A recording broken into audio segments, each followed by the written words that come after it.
Ya, lalu ada juga yang berkata sebelumnya bahwa menurut Edis TV itu iblis yang kehendak iblis untuk Yesus disalibkan. Sekarang saudara ingat pada waktu saya khotbah seri ini beberapa minggu yang lalu, Kristus itu sudah ditentukan sebagai juru selamat sebelum dunia dijadikan. Ya? Artinya sebelum manusia jatuh dalam dosa pun Kristus sudah ditentukan untuk jadi juru selamat. Kalau penentuan Kristus jadi juru selamat dalam kekekalan, bahkan iblis pun belum ada. Kenapa Tuhan tahu manusia akan jatuh dalam dosa, tapi kenapa dia masih mau cipta manusia? Sudah tahu manusia akan jatuh dalam dosa, tapi masih cipta. Mengapa? Dua alasan. Pertama, Tuhan sudah tahu manusia akan berdosa, tapi dia tetap mau mencipta manusia. Kenapa? Karena manusia dicipta bukan untuk berdosa. Kita tahu bahwa bikin pesawat bisa jatuh. Tapi kenapa masih tetap bikin pesawat? Karena pesawat dibuat bukan untuk jatuh. Pesawat dibuat untuk bawa orang terbang dari satu tempat ke tempat lain. Resikonya dia jatuh.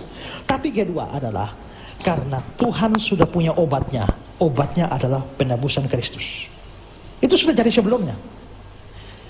Kalau dalam kekekalan Kristus sudah ditentukan jadi juru selamat melalui penyaliban, iblis belum ada. Manusia juga belum ada, dosa juga belum ada. Jadi itu kehendak siapa? Ya, bisa tampilkan ayat ya. Coba Yesaya 53 ayat 10. Yesaya 53 ayat 10. Tetapi Tuhan, ini Yesaya 53 ini nubuat tentang hamba Tuhan yang menderita. Itu Kristus ya. Tetapi Tuhan berkehendak meremukan dia dengan kesakitan. Ini menunjuk pada Kristus. Jadi siapa yang berkehendak Kristus disalibkan? Tuhan berkehendak. Kisah Rasul pasal 2 ayat 23. Kisah 2 ayat 23. Dia yang diserahkan Allah menurut maksud dan rencananya telah kamu salibkan dan kamu bunuh. Jadi pembunuhan dan penyaliban Kristus itu menurut maksud dan rencana siapa? Rencana Allah lah. Juga coba 1 Petrus 1 ayat 20. 1 Petrus 1 ayat 20 yang sudah kita bahas. Dia telah dipilih sebelum dunia dijadikan, tapi karena kamu baru menyatakan diri pada zaman akhir. Dia telah dipilih. Dipilih untuk apa? Konteksnya dipilih untuk menebus. Berarti penyaliban Yesus itu rencana Allah. Ya. Nah, apakah atau di mana titik peran iblis di sini? Menurut saudara, iblis itu kepengen Yesus disalib atau tidak? Ya.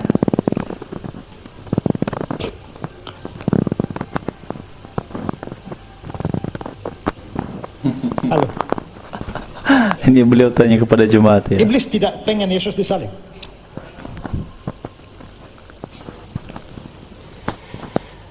Oke. Salah satu orang yang berperan di dalam penyaliban Yesus pada akhirnya itu adalah Yudas Iskariot. Benar. Karena dia menjual Yesus, akhirnya Yesus ditangkap, lalu Yesus dieksekusi. Sekarang lihat Lukas 23 ayat 3. Maka masuklah iblis ke dalam Yudas yang bernama Iskariot, seorang dari ke-12 murid itu. Begitu iblis masuk, akhirnya Yudas pergi lalu jual. Ya. Nah, terus Yohanes pasal 13 ayat 27. Yohanes 13, 27, 28. Dan sesudah Yudas menerima roti itu, dia kerasukan iblis. Maka Yesus berkata padanya, apa yang hendak kau perbuat? Perbuatlah dengan segera. Dia pergi, jual Yesus. Yudas menjual Yesus, Yesus disalibkan. Apa yang menyebabkan Yudas pergi? Iblis masuk ke dalam dia. Pertanyaan saya adalah, apakah iblis menghendaki Yesus disalib atau tidak?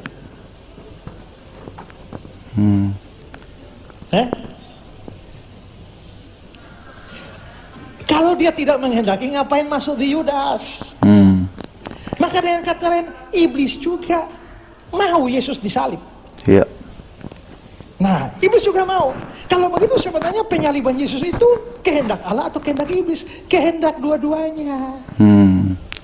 Hanya karena iblis tidak maha tahu, dia nggak tahu, dia punya tujuannya jahat, yaitu membinasakan Yesus. Yang dia tidak tahu bahwa ternyata ketika dia mau membinasakan Yesus, ternyata kematian Yesus malah menjadi jalan penebusan. Teman-teman, ini jelas ya yang disampaikan oleh Pak Pendeta Ezra Soru. Jadi saya secara pribadi berada pada pemahaman seperti yang dipaparkan oleh Pak Pendeta Ezra Soru. Jadi ada yang membedakan ya antara rencana Allah dengan niat dari si jahat ya, iblis yang kemudian seperti tadi sudah disampaikan masuk ke dalam Yudas itu ya, tujuannya kan semata-mata untuk membinasakan, tetapi kalau dari Bapa sendiri adalah untuk menyelamatkan umat manusia yang berdosa. Nah teman-teman dan Bapak Ibu sekalian, memang beberapa hari ini pembahasan mengenai ini itu pro dan kontra ya.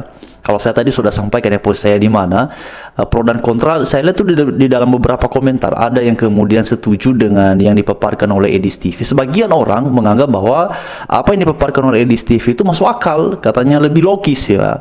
Karena memang ada satu bagian Alkitab yang kemudian digunakan oleh Edis TV untuk mendukung ya, ataupun kemudian sebagai dasar dari argumentasinya bahwa sesungguhnya yang merencanakan itu adalah iblis, bukan Bapa di sorga. Nah itu di dalam kitab apa kemarinnya teman-teman, saya tadi ada lihat sedikit videonya, tapi saya lebih fokus untuk mendengarkan tadi apa yang disampaikan oleh Pak Pendeta Ezra Soru. Karena Tuhan Yesus di dalam ayat yang dipakai oleh Edis itu adalah Tuhan Yesus tuh mengkritik ya orang-orang yang berseberangan dengan pengajarannya dan mengatakan bahwa iblislah yang menjadi bapamu. Nah itu dia ya teman-teman. Jadi lalu kemudian ada beberapa ayat berikutnya yang pada akhirnya disimpulkan oleh Edis TV bahwa memang yang merencanakan untuk Yesus itu disalibkan adalah iblis. Tapi itu yang disampaikan oleh Edis TV. Dan tadi saya juga sempat dengar penjelasan dari beberapa teman-teman yang lain, termasuk Andi Tunggal. Beliau juga membahas mengenai hal ini, dan narasi yang disampaikan itu pada akhirnya memang hampir sama dengan yang juga dikemukakan oleh Pak Pendeta Ezra Soru. Hanya beberapa ayat Alkitab yang menjadi berbeda ataupun tidak sama. Tapi sorotannya adalah bahwa memang sesungguhnya sejak kekekalan pun rencana untuk Yesus Kristus menjadi satu-satunya jalan keselamatan itu sudah dirancangkan oleh Bapa di sorga. Karena itu tadi penguraian dari Pak Pendeta Ezra Soru, inilah yang kemudian tidak diketahui oleh iblis. Dia tidak mengetahui mengenai rencana Bapa di sorga di dalam kekekalan. Nah teman-teman sekalian, terlepas dari banyak orang yang kemudian mengagumi Edis TV ataupun kemudian juga mengagumi Pak Pendeta Ezra Soru, bagi saya secara pribadi, kedua figur ini adalah orang-orang yang saya pikir ya, yang saya lihat itu berjuang untuk menyampaikan kabar baik, berjuang untuk menyampaikan pemberitaan Injil kepada mereka yang belum mendengar maupun kepada mereka yang sudah mendengar tapi tidak memahaminya dengan baik. Nah karena itu apa yang kemudian disampaikan oleh Edis TV, kalau saya secara pribadi, saya mencoba memakluminya. Karena tadi saya ada dengar penjelasan dari Pak Andi Tunggal. Beliau menyampaikan bahwa mungkin ketika Edis TV menyampaikan ini berada dalam suasana yang mungkin agak kebablasan ataupun kemudian keceplosan ya, karena itu kan dengan Yusuf PI katanya ya awal mulanya itu teman-teman. Saya belum nonton videonya apakah benar seperti itu, karena itu juga beberapa komentar menyampaikannya begitu ya.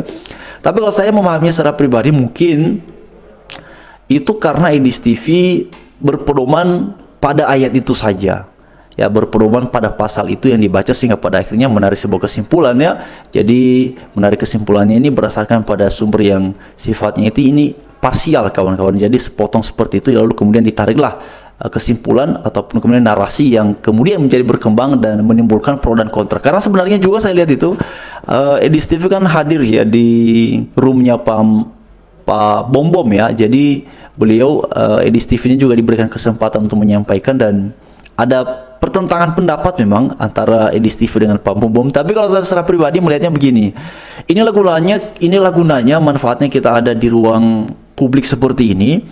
Kalau misalnya ada saudara kita yang mungkin pemahaman teologinya tidak seperti yang dipahami oleh kita, ataupun kemudian tidak seperti yang dimaksudkan oleh Alkitab, ya kita bisa saling mengingatkan saja, tidak perlu kemudian menjadi hakim atas satu dengan yang lainnya untuk menganggap bahwa oh kamu salah, kamu sesat dan segala macam. Kalau saya sih tidak mau menggunakan istilah seperti itu. Mengapa? Karena bisa saja teman-teman dalam presentasi-presentasi yang sifatnya kemudian ada muncul pertanyaan, ada muncul pernyataan yang sifatnya spontan, bisa salah kemudian ketika menyampaikan, ya bisa saja salah.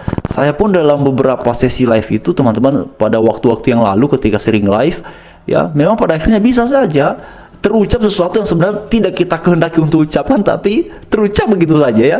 Jadi oleh karena itu teman-teman sekalian, kalau saya ya mengajaknya untuk teman-teman terutama yang ada di roomnya MD Warubu, mari ya kita bijaksana saja memahaminya. Kalau saya sih berada pada posisi secara pemahaman teologi, saya berada pada posisi seperti yang tadi disampaikan oleh Pak Pendeta Ezra Soru, tetapi tidak dalam rangka menyalahkan Edis TV ya, karena saya mencoba memahami mungkin Edis TV namanya juga manusia ya kawan-kawan, bisa salah ketika menyampaikan. Dan mari kalau saya secara pribadi melihatnya, berikanlah dulu ruang kepada Edis TV untuk merenung kembali apa yang sudah dia sampaikan ke ruang publik, untuk memikirkan kembali dan mendalami lebih dalam lagi, terutama ya semoga dituntun oleh Allah Rohul Kudus supaya kemudian mendapatkan pengertian yang sebenar-benarnya seperti yang diajarkan oleh Alkitab. Kalau saya lebih melihatnya seperti itu.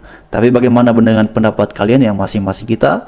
Ya pasti pada akhirnya pendapatnya tidak selalu sama.